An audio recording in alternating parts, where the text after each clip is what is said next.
Hello students, आज हम लोग पढ़ने वाले हैं पवन दूतिका। लाइव चैनल में अभी समस्याएं हो रही हैं, इसीलिए लाइव चैनल तो नहीं हो पा रही। कारण क्या है कि शाम के समय यहाँ पे नेटवर्क बड़ी प्रॉब्लम होती है। सुबह में आप लोग बोलेंगे कमेंट में तो आपको सुबह 5:30 बजे 6 बजे जिस भी टाइम आप बोलेंगे उस टाइम हम आप लोगों को लाइव क्लास से रूबरू करवाएंगे, लाइव क्लास में सीखेंगे। लेकिन फिर भी 2 दिनों से लाइव क्लास नहीं हो पा रही है, तो इसीलिए हम रिकॉर्डेड वीडियो को आप तक पहुंचाने का प्रयास कर रहे हैं। देखिए, चलिए पवन दूतिका हरिऔध सिंह उपाध्याय जी ने लिखा है पवन दूतिका को। अब पवन दूतिका को मतलब हुआ कि पवन के बारे में बताने की बात हो रही है। यहाँ पे बताई क्या जा रही है कि राधिका जी श्री कृष्ण जी के वियोग में बहुत ही पागल हो गई हैं, क्योंकि श्री कृष्ण जी वृंदावन को त्याग करके छोड़ करके चले गए हैं अब मथुरा। अब मथुरा में ही रहने लगे हैं, तो वहाँ पर से कोई संदेशा नहीं भेजा है राधिका जी के लिए। तो राधिका जी उनकी याद में अपने आँखों में आंसू भर के रो रही हैं, और उन्हीं रोए हुए भाग को, उनके मन में जो ख्याल आते हैं, अपने ख्याल को पवन के माध्यम से, हवा के माध्यम से, क्योंकि पहले बहुत लोग लज्जा होती थी लोगों में, इसीलिए हवा को अपनी दूतिका समझकर, अपनी दूतिका बनाकर वहां तक पहुंचाने की बात कह रहे हैं। देखिए, कह रहे हैं संस्कृत साहित्य में सारांश में संस्कृत साहित्य में मेघदूत, हंसदूत आदि की प्रणाली पर हरिऔध जी ने अपने प्रिय प्रवास में वियोगिनी राधा से पवन को दूती बनाकर कृष्ण के पास संदेश भिजवाया है। कवि द्वारा चित्रित राधा के विरह कातरा का रूप कहीं बढ़कर पदुम कतारा स्वरूप विशेष प्रदष्ट है। लोक सेविका राधा जी उदात्त भावनाएं उनके चरित्र की नवीनता को प्रदान करती हैं। तो इस पाठ में यही बताया गया है कि राधिका जी किस प्रकार से पवन को अपनी दूती बनाकर अपना संदेश श्री कृष्ण तक पहुंचाने की बात कह रही हैं। तो स्टार्ट करते हैं समय नहीं गंवाते हुए। क्या कह रहे हैं?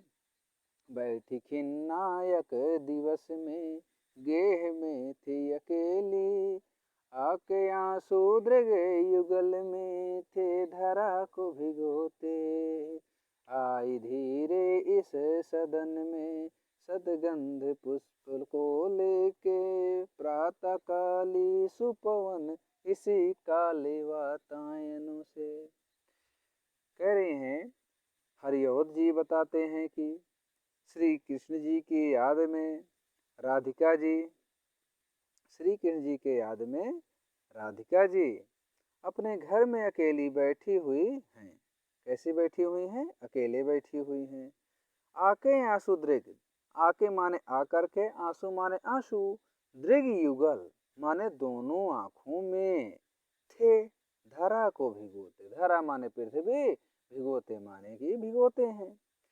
उनके दोनों आंखों से अश्रु जल या अश्रु की धारा धरती को भिगो रहे थे।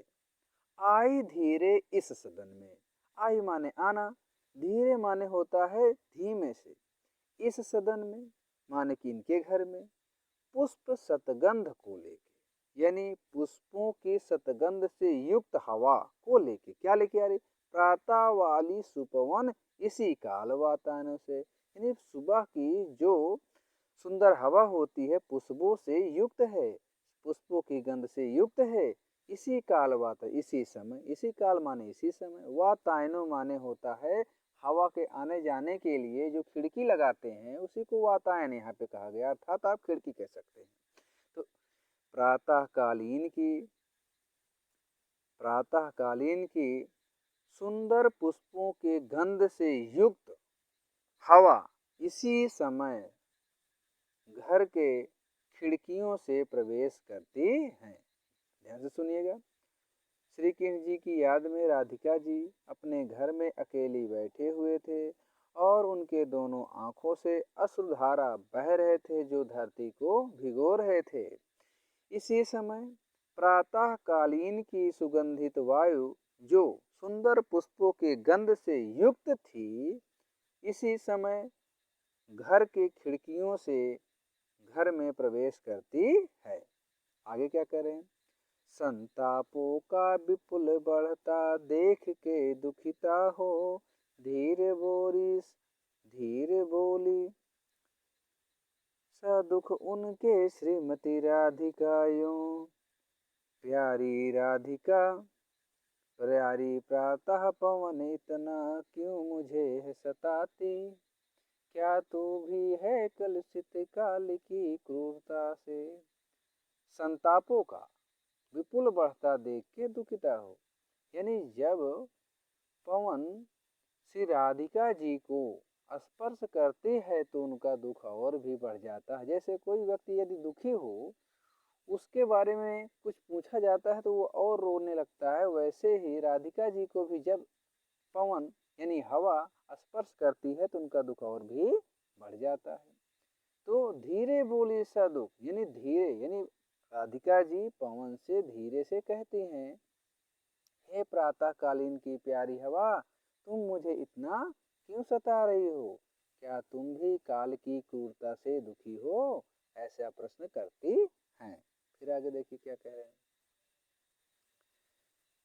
प्यारे मेरे प्यारे जलदनर कंज से नेत्र वाले, जाके आए न मधुवन में से और न भेज संदेशा, मैं रो रो के पिरह ब्रह में बावली हो रही हूँ, जाके मेरी सब दुख कथा को श्याम को सुना दे, श्याम को सुना दे। क्या कह रही हैं, प्यारे मेरे प्यारे नौ जलद माने नए काले बादल, कंज से नेत्र वाले काले नेत्र के वाले हैं, यानी मेरे प्यारे श्री की हे पवन दूत का पहचान बताने का प्रयास कर रही हैं कि पवन दूतिका मेरे श्री कृष्ण जी किस तरह से दिखते हैं, उनका रंग कैसा है, उनका आंख कैसा है, उनके स्वभाव और उनके रूप के बारे में गुणगान बता रही हैं कि हे प्यारी हवा, मेरे प्यारे श्री कृष्ण जी की आंखें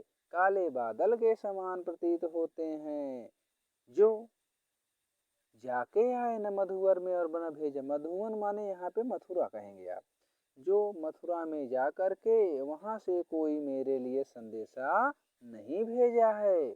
मैं रो रो के प्रिय विरह माने प्रेम के विरह में, बावली हो रही हूँ माने पागल हो रही हूँ, मैं प्रेम की विरह में रो रो कर उनके लिए पागल हो रही हूँ, जाके मेरी सब दुख कथा को श्याम को सुना दे। तुम जाओ और मेरी सारी दुख की कथा को मेरे श्री कृष्ण जी को सुना दो। जब प्यारी हवा श्री कृष्ण जी को अपने दुख की कथाओं को सुनाएंगी तो हुई नहीं है पवन दूतिका, दूतिका ये बन गई वहां पे। अब देखते हैं नए वाले में क्या कह रहे हैं। ज्यों ही मेरा भवन तज तू अल्प आगे बढ़ेगी, शोभा वाली सुखद कितनी मंजू कुंज मिलेंगी, प्यारी छाया मृदुल स्वर से मोह लेंगी तुझे वे, तो तेरा भी दुख लख वहां न विश्राम लेना। ज्यों ही मेरा भवन तज, हे पवन दूतिका जैसे ही तुम मेरी भवन को छोड़कर आगे बढ़ोगी, शोभा वाली सुखद बहुत सी शोभायमान मधुर कुंजें दिखाई देंगी, यानी वृंदावन के जंगल में बहुत सारे शोभायमान लताएं दिखाएंगी जिसमें सुंदर सुंदर पुष्प लगे होंगे। फिर आगे क्या करें, प्यारी छाया मृदुल स्वर, यानी उसकी प्यारी छाया, उसकी किसकी, जो वहाँ पे प्यारे प्यारे मधुर कुंज लगे हैं उनकी प्यारी छाया बहुत ही अच्छी लगती है मृदुल स्वर से, और वहाँ पर निवास कर रहे जो पक्षी हैं जंतु हैं उनकी मधुर स्वर तुम्हें मोह लेगी, तो भी मेरा दुख लगता, इसलिए मेरे दुख को देखकर ना विश्राम लेना, वहाँ पर विश्राम मत करना, अर्थात वहाँ से आगे बढ़ जाना। समझेंगे। हे पवन दूतिका जैसे ही तुम मेरे भवन को छोड़कर आगे बढ़ोगी, बहुत से तुम्हें शोभायमान सुखद कुंज मिलेंगी, उस प्यारी छाया माने शोभा वाली प्यारी कुंजों की छाया इतनी अच्छी होंगी और वहाँ पे निवास कर रहे पशु पक्षी अपने मीठे स्वर से तुम्हें मोहित कर लेंगे। इसलिए तुम मेरे दुख को देखकर वहाँ विश्राम मत करना और आगे बढ़ जाना। माने चतुरता से यहाँ पर उनको समझा रही हैं कि कैसे वहाँ से आगे बढ़ जाना है। फिर क्या कह रहे हैं, थोड़ा आगे सरस रब का धाम शत पुष्प वाला, अच्छे अच्छे बहुद्रुम लतावान सौंदर्यशाली, प्यारा वृंदा विपिन मन को मुग्धकारी मिलेगा, आना जाना इस विपिन में मुहिमान मत होना। क्या कह रहे हैं, थोड़ा आगे सरस सब का सत पुष्प वाला, यानी जैसे ही तुम थोड़ा आगे बढ़ोगी बहुत सारे सुंदर पुष्पों से लतावानों का धाम मिलेगा। अच्छे अच्छे बहुद्रुम, इसमें बहुत से द्रुम माने लताएं, द्रुम माने जैसे द्रुमिकाएं होती हैं टेढ़ी मेढ़ी से, उनकी बात हो रही है। तो बहुत सारी टेढ़ी मेढ़ी लताएं सौंदर्यशाली प्रतीत होंगी। प्यारा वृंदा, इस वृंदावन का प्यारा जंगल मन को मोहने वाला मिलेगा। इसलिए तुम उसकी सुंदरता, इस जंगल की सुंदरता को देखना, यहाँ पर आ जाकर के देखना, लेकिन उस पर तुम मोहित मत होना। हे पवन दूतिका, तुम उस पर मोहित मत होना। क्या करें, राधिका जी पवन दूतिका को समझाते हुए कहती हैं कि हे पवन दूतिका, जैसे ही तुम थोड़ा और आगे बढ़ोगी तो सरस सत पुष्पों वाला अच्छे अच्छे बहुत से लतावान की द्रुमिकाएं दिखाई देंगी जो बहुत ही सुंदर होंगी। इसलिए तुम प्यारा वृंदावन के जंगलों को मुग्ध मन को मोहने वाला ही मिलेगा। इसलिए तुम उसकी सुंदरता को यहाँ वहाँ जा कर के देखना, किंतु उस पर मोहित मत होना। फिर आगे क्या कह रही हैं, जाते जाते अगर पथ में क्लांत कोई दिखावे, तो जाके सन्निकट उसकी क्लांतियों को मिटाना, धीरे धीरे परस करके गाते उताप खोना, सती पुष्पों से श्रमित जन को हर्षितोष बनाना, हर्षितोष बनाना। क्या कह रही हैं, जाते जाते हे पवन दूतिका, यदि जाते जाते रास्ते में तुम्हें कोई क्लांत व्यक्ति दिखाई दे, क्लांत मीन्स होता है थका हुआ, तो उनके पास जाना और उनकी सारी थकावट को मिटा देना। फिर आगे कह रहे हैं, धीरे धीरे परस करके, अर्थात धीरे धीरे उनके शरीर को स्पर्श करके उनके सारे पसीने को समाप्त कर देना, और सतगंधों से श्रमित जन को, यानी सुंदर सुगंधित वायु से उन श्रमित जनों को, थके हुए लोगों को, काम कर रहे लोगों को प्रसन्न बनाकर आगे बढ़ जाना। फिर से देखते हैं, हे पवन दूतिका, जाते जाते यदि रास्ते में तुम्हें कोई थका हुआ व्यक्ति दिखाई दे तो उसके पास जाना और उसके सारे थकावट को मिटा देना, तथा उसके तपे हुए शरीर को उत्ताप खोना, उसके तपे हुए शरीर को धीरे धीरे स्पर्श करके उसके शरीर में आए हुए पसीने को समाप्त कर देना, तथा सुगंधित वायु से उसके शरीर के आसपास उसके चारों ओर वातावरण बना देना, जिससे वह प्रसन्न हो जाए। अब आगे क्या कह रहे हैं,